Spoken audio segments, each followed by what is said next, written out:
Lions, and welcome to our first Centennial Lions Spotlight.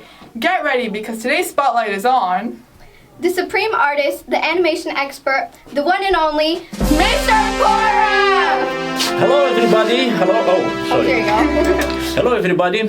How are you today? Good. Very good. How are you? How are you? Not bad, not bad. It's period 4. We are close to the end of the day, Friday. And we are looking for next week when this video will be on the screen. On Halloween. On Halloween. And we'll laugh and we'll have fun. Hopefully we'll get some some scary moments. Mr. Pora, we are so excited to have you here today. You make art look easy and fun, and rumor has it you've got some hidden facts that we need to know about. That's right. So to kick things off, tell us something about yourself that nobody knows. Oh my God, that will be hard because as a teacher you are a public figure and everybody knows almost everything about me. Let's talk about the age of 3 when I was a little kid back in Europe, and I was told, because I don't remember from that time, my parents, they told me when I was 3 years old I started to draw a lot, and especially I spent hours in front of a notebook, in front of paper, drawing sequences because my intention was to do a movie. Exactly what I saw on TV, because in that time was the time of TV. We didn't have computers, we didn't have stuff like that. And I was trying to do a movie on the paper. And that's probably the beginning when I started to do drawings for the first time. All right, Mr. Pora, it's time for our speed round. You have 15 seconds to answer as many questions as you can. No thinking, just say the first thing that comes to mind. Okay. And go. Tea or coffee? Coffee. Drawing or painting? Drawings. Cats or dogs? Cats. Pineapple on pizza, yes or no? Yes, here, no in Italy. Morning or night? Night. Movies or TV shows? Movies. Salty or sweet? Salty. And that's time. All right, Mr. Pora, we've seen your talent, but now we want to hear something funny. So can you tell us a funny or embarrassing story from middle school or high school that everyone will laugh about? Well, maybe, yeah, a story from grade 7. I was 1 year younger than you. And always I was interested in science, in natural science. And in that time I was passionate about dinosaurs. And I found in my way to school, in the middle of the driveway, a little lizard. Was not bigger than that. And I took the lizard with me because I wanted to research a little bit to figure out how that lizard would behave and to do some drawings.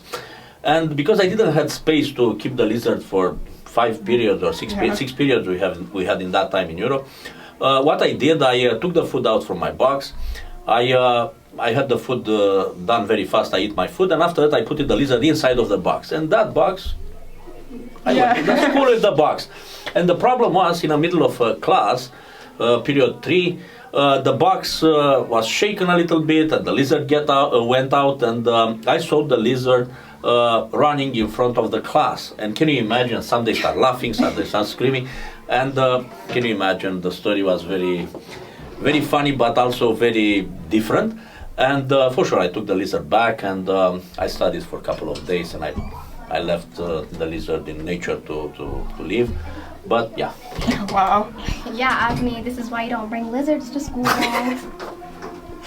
Time for our mini game. Since you're our master artist, we've got a challenge for you. We all know Miss Slomak, so Mr. Pora, you have 30 seconds to use Miss Slomak as a reference and try to draw her. Let's see how fast your art skills really are.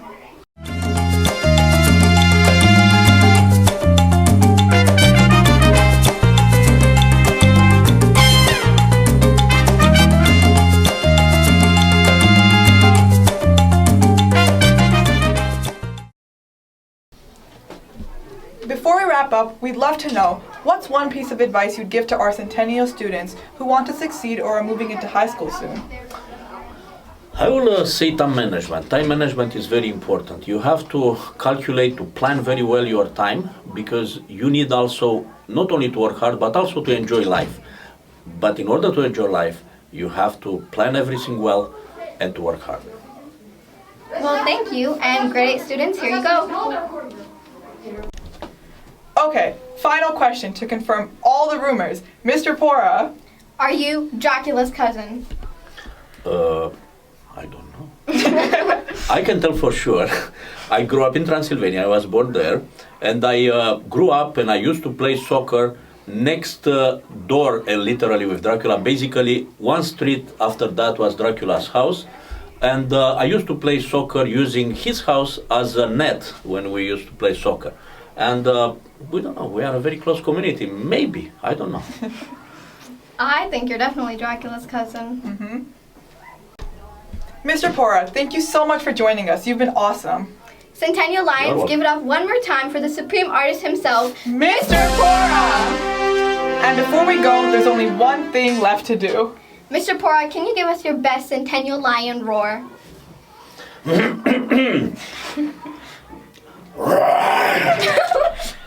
Oh yeah, that's all for today's Lion Spotlight. See you next month, Lions! Bye!